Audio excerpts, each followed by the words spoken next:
Chapter 1, Mrs. Gorf. I'm sure you're glad that my name is not Mrs. Gorf. Mrs. Gorf had a long tongue and pointy ears. She was the meanest teacher in Wayside School. She taught the class on the 30th story. "If you children are bad," she warned, "or if you answer a problem wrong, I'll wiggle my ears, stick out my tongue, and turn you into apples."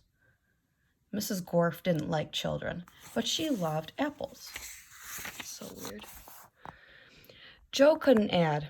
He couldn't even count, but he knew that if he answered a problem wrong, he would be turned into an apple. So he copied from John. He didn't like to cheat, but Mrs. Gorf had never taught him how to add. One day, Mrs. Gorf caught Joe copying John's paper. She wiggled her ears, first her right one, then her left, stuck out her tongue, and turned Joe into an apple. Then she turned John into an apple for letting Joe cheat. "Hey, that isn't fair," said Todd. "John was only trying to help a friend." Mrs. Gorf wiggled her ears, first her right one, then her left, stuck out her tongue, and turned Todd into an apple. "Does anyone else have an opinion?" she asked. Nobody said a word. Mrs. Gorf laughed and placed the 3 apples on her desk. Stephen started to cry. He couldn't help it. He was scared. I do not allow crying in the classroom," said Mrs. Gorf. She wiggled her ears, first her right one and then her left, stuck out her tongue, and turned Stephen into an apple. For the rest of the day, the children were absolutely quiet, and when they went home, they were too scared even to talk to their parents. But Joe, John, Todd, and Stephen couldn't go home. Mrs. Gorf just left them on their desk. They were able to talk to each other, and they didn't have much to say. Their parents were very worried. They didn't know where their children were. Nobody seemed to know. The next day, Kathy was late for school. As soon as she walked in, Mrs. Gorf turned her into an apple. Paul sneezed during class. He was turned into an apple. Nancy said, "God bless you," when Paul sneezed. Mrs. Gorf wiggled her ears, first her right one, then her left, stuck out her tongue, and turned Nancy into an apple. Terrence fell out of his chair. He was turned into an apple.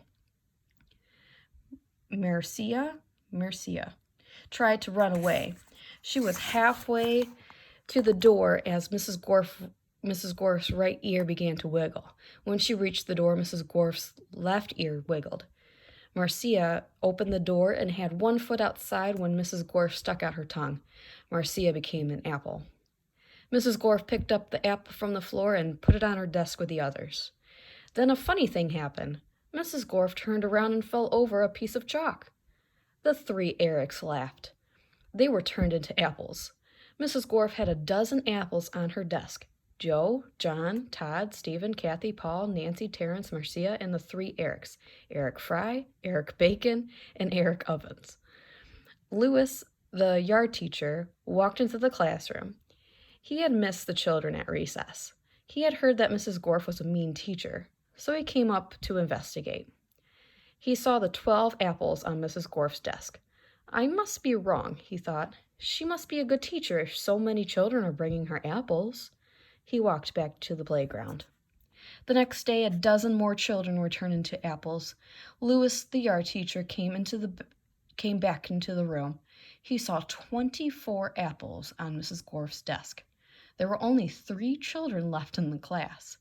She must be the best teacher in the world, he thought. By the end of the week, all the children were apples. Mrs. Gorf was very happy.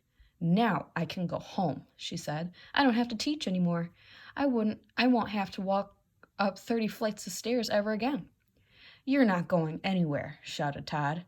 He jumped off the desk and bobbed Mrs. Gorf on the nose. The rest of the apples followed. Mrs. Gorf fell on the floor. The apples jumped all over her. "Stop," she shouted, "or I'll turn you into applesauce." But the apples didn't stop, and Mrs. Gorf could do nothing about it.